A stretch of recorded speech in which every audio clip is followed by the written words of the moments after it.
Oceangate shouldn't have been doing what it was doing. I think that's pretty clear.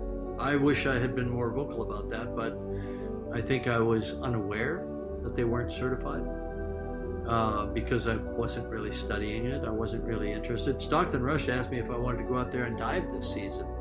You know, I wasn't interested. There was a lot of concern about this outfit and this sub. A lot of concern, even to the extent that I wasn't involved in it because I was making Avatar 2 at the time, but a lot of them got together and wrote a letter to Oceangate and said, you have to certify. You cannot take people down. It's irresponsible, and it could lead to catastrophe. Monday morning, when I first found out about the incident, got on a whole bunch of calls and emails. It's a small community. Within an hour and a half, I had the following information. They were on descent. They were at 3,500 feet. They lost comms and tracking. The last one being the critical one, because the transponder that's used to track a sub during descent and on the bottom is a fully autonomous system. It's in its own pressure housing, and it has its own battery power. So for them to lose comms and tracking at the same time, sub was gone. There was no question in my mind. For days, I tried to run other scenarios that could account for it, and I could come up with nothing.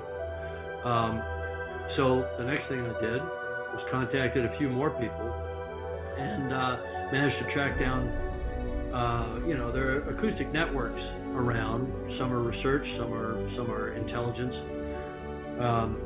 We got confirmation within an hour that there had been a loud bang at the same time that that comms were lost.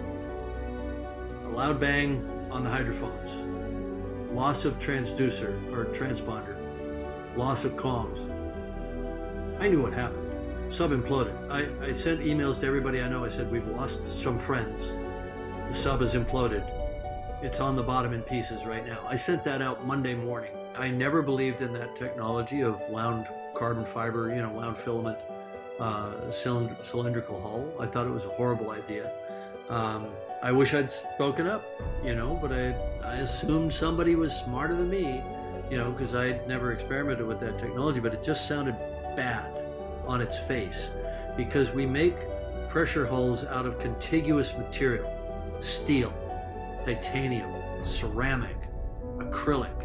And so you can model it, you can do finite element analysis of it, and you understand the yield properties, you understand the number of cycles that it can take.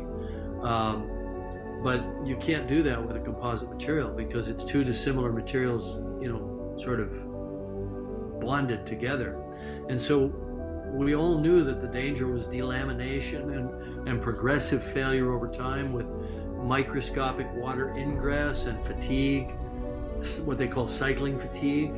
And we knew that if the sub passed its pressure test, it wasn't going to fail on the first dive. It might fail on dive 7, or I don't know what they're at, but it's going to fail over time, which is insidious. You don't get that with steel or with titanium.